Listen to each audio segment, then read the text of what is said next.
आज नवमी तिथि मधुमास पुनीता शुक्ल पक्ष अभिजित था। आज से 1.5 लाख वर्ष पहले भगवान राम इसी अयोध्या की धरती पर इनका जन्म हुआ था। जब रावण के अत्याचार से, व्यभिचार से, अनाचार से, दुराचार से जनता त्राहि माम करने लगी, तो शंकर भगवान, लेकिन भगवान कहाँ नहीं है। सारे देवता शंकर जी के पास आ गए। रावण ने आदेश दिया था, जब उसको सत्ता मिल गई, ब्रह्मा जी का आशीर्वाद मिल गया, और शंकर जी जो माता पार्वती से शंकर जी का जब विवाह हुआ, माता पार्वती का एक घर बनाइए प्रभु, तो घर बनाए। उसका जो घरवास हुआ उसमें रावण ही गया। देखा बहुत सुंदर घर है। जब प्रवेश होने का समय आया तो पूजा होता है। रावण उसमें पंडित था। कहा कि तो दक्षिणा मांगो रावण। रावण ने कहा हमको वही घर दे दीजिए। माता पार्वती ने श्राप देते हुए घर दे दी। कहीं यह तुम्हें सुख, यह घर तुमको सुख नहीं प्रदान करेगा। इसीलिए रावण शंकर भगवान की 12 ज्योतिर्लिंग कैलाश से ला करके लंका ले जा रहे थे, लेकिन देवताओं ने बुद्धि लगा करके बाबा बैद्यनाथ धाम में उनको रख लिए। आज बाबा बैद्यनाथ धाम जिसको आप कहते हैं, वहीं पर 12 ज्योतिर्लिंग है। इसलिए जिनकी ऐसी आचरण भवानी ते जानो सब निस्सर पाने। रावण एक व्यक्ति, एक जाति, एक धर्म का नाम नहीं है। समाज में ऐसे व्यक्ति जिसका आचरण ऐसा है, सत्ता पक्ष से मिल करके हत्या करें, शराब बेचें, और जब भगवान राम के छोटे भाई लखनलाल को बाण लग गया, भगवान राम भी मूर्छित हो गए। कहा देखिए, हमारे लिए अपनी माता को छोड़ दिया, अपनी पत्नी को छोड़ दिया, आज वह हम कौन मुँह से अवध लौटेंगे। मरु अवदत भई हैं जगमाही, नारी हेतु पे भाई गमाए। लेकिन रावण उस वक्त भी, लखनलाल मूर्छित थे, लेकिन रावण उस वक्त भी कालनेमी को भेजे गए कि जाकर के किसी तरह से हनुमान जी दवाई लेकर के नहीं जाए, संजीवनी बूटी लेकर नहीं जाए, तुम उनका रास्ता रोको। रावण का यह साजिश आज के भारत में, आज के बिहार में, आज के सत्ता में बैठे व्यक्ति का यह आचरण है। हम राम के अंश हैं। हमारा नाश, दुख सुख तो जीवन भर लगेगा। राम के जीवन में भी दुख सर्वत्र व्याप्त था। जब भगवान राम वनवास जा रहे थे, तो एक संत ने कहा, जो जगदीश इन्हें बन दिन्हा तो मारग सुमन मन किन्हा। जो जगदीश इन्हें बन दिन्हा तो मारग सुमन मई क्यों नहीं किन्हा। अगर जगदीश इनको वनवास ही देना चाहते थे, मार्ग में फूल बिछा देते। जब जब राम अवध सुधि कर रहे, तब तब बाहर विलोचन भर हैं। राम के जीवन में सदा दुख ही दुख आता रहा। राम के जीवन में दुख ही दुख आता रहा, दुखों को दुख लागा। लेकिन उनको तंग करने वाले भी, उनके जाति, धर्म, समाज को, सभी को प्रताड़ित करने वाले राम जन्म हेतु अनेका, राम जन्म हेतु अनेका, राम का जन्म ही अनेक कारण के लिए हुआ है। अहिल्या का उद्धार करने के लिए, सभी संतों को, सबरी के साथ जो छुआछूत था उसको मिटाने के लिए,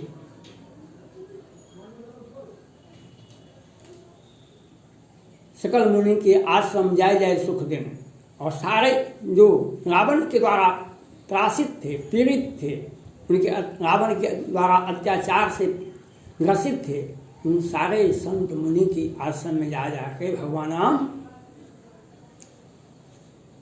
सुख दिए। और भगवान राम प्रतिज्ञा किए, निश्चरहीन मही करो भुज उठाए पनकिन, सकल मुनि के आश्रम जाय जाय सुख दिन। और सबरी के आश्रम में जाकर के बैर खाते हैं, निषाद के साथ बहुत दूर तक चलते हैं, केवट के घाट पर नाव में पार होते हैं। ये समाज में एक सदप्रेम भाईचारा का निर्वाह करते हैं। वह राम के जीवन से ही मिलता है, दूसरे रावण के जीवन से नहीं मिलता है। यही मिथिला की धरती है, यही मिथिला की धरती है। जब भगवान राम जन्म हेतु अनेका, बहुत सारे कारण थे भगवान राम का अवतार होने का। तो सीता जी से विवाह करना भी उनका, सीता जी ही बैठी हुई थी उनकी पूजा में, उनके तपस्या में, प्रभु कब आएंगे हमको ग्रहण करने के लिए। तो आए, वहाँ पर परशुराम जी पहुँच गए, धनुष भंग हुआ, और परशुराम जी, राम जन्म हेतु अनेका, राम का जन्म ही अनेक कारण से का निदान करने के लिए हुआ था। बहुत सारे कारण हैं, लेकिन एक कारण है परशुराम का अहंकार को मर्दन करना, परशुराम के अहंकार को मिटा देना। जब जनक धाम में लखनलाल से बात बढ़ गई, जनकपुर धाम में धनुष संभंग के बाद भगवान राम ने को भी परशुराम जी ने बहुत कुछ कह दिए। तो भगवान राम कहते हैं,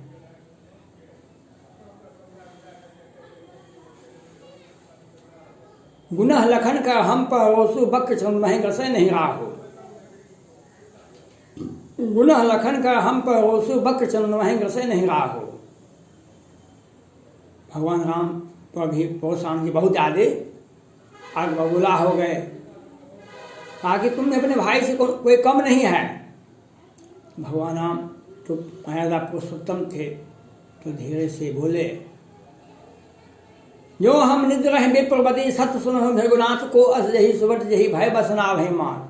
जो हम निद्र रहे विप्रपति सत्य सुनो भृगुनाथ को, अस जही सुबट जही भय बसना भय मान। एक विप्र, इस धराधाम पर कोई भी व्यक्ति नहीं है मेरे सामने जिसको मैं प्रणाम करूं। ये हमारे कुल का रीति है कि तुमको हम सम्मान देते हैं, लेकिन तुम हमें काया समझते हो। तो हम रघुवंशी हैं, काल है डर है रंग रघुवंशी। काल के सामने में भी रघुवंश जो होते हैं, रघुवंशी जो होते हैं, वे काल से भी लड़ना जानते हैं। वह युद्ध में पीठ नहीं दिखाते हैं।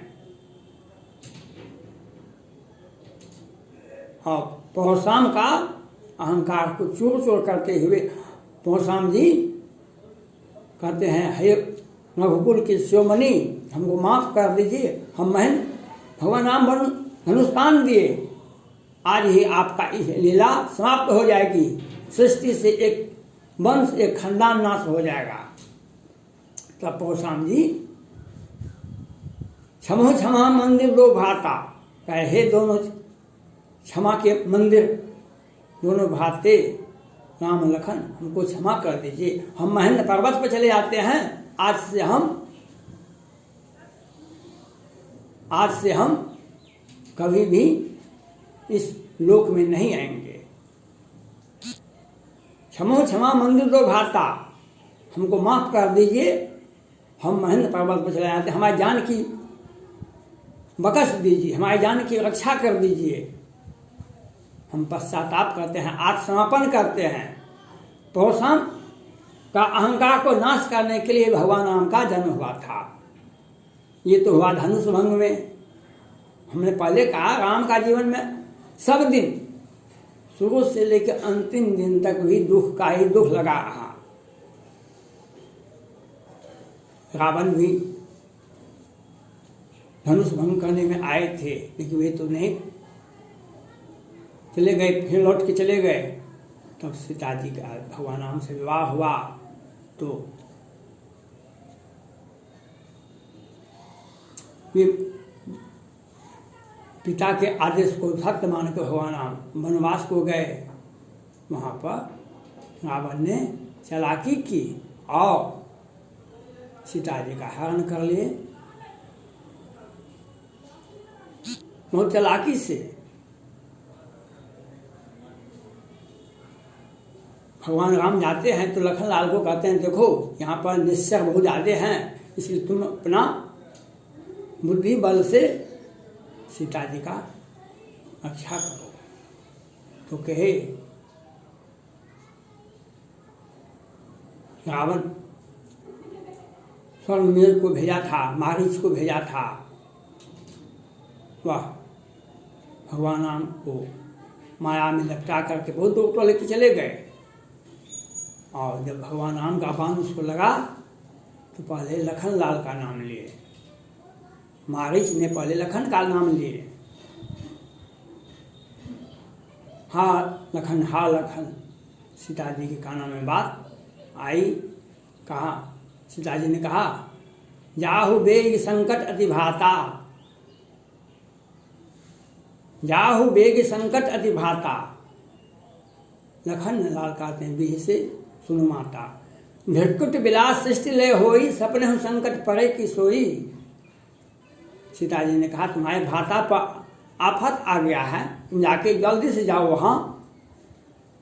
तो लखन लाल ने कहा, जिनके भिकुटी के से ही, भिकुटी कहा जाता है आँख के ऊपर पल को, बल्कि भिकुटी बिलास सृष्टि ले होई सपने हो संकट पड़े की सोई। जो भिकुटी बिलास पर, भिकुटी पर ही दुनिया को न जाते हैं, उनके ऊपर सपना में भी संकट नहीं आ सकता है। लेकिन सीता जी के बात पर लखन लाल को जाना पड़ा और इसी बीच में इनका सीता जी का अपहरण हो गया। लेकिन न्याय आज भी है, अन्याय पर परसों भी था। आज सोशल मीडिया पर आप यूट्यूब पर, फेसबुक पर, ट्विटर हैंडल पर आवाज़ उठाते हैं कि राज्य सरकार, भारत सरकार, महाराष्ट्र सरकार, बिहार सरकार, सारे सरकारें आपको तरह तरह से तंग करते रहेंगे। एक से एक कानून बनाएंगे कि राज्य सरकार का विरोध राष्ट्र का विरोध होता है, ऐसा भी नियम बना है। लेकिन राम की पत्नी सीता का हरण होता है, भगवान राम को मालूम ही नहीं है कहाँ जा चली गई सीता। लेकिन गिद्धराज गिद्ध ने रावण से को देख लिया और सीता जी विलाप करके जा रही थी। गिद्ध रावण से युद्ध करने लगा, रावण से युद्ध करने लगा। रावण के पास में तेज हथियार था, गिद्ध को काट दिया, गिद्ध को मार दिया।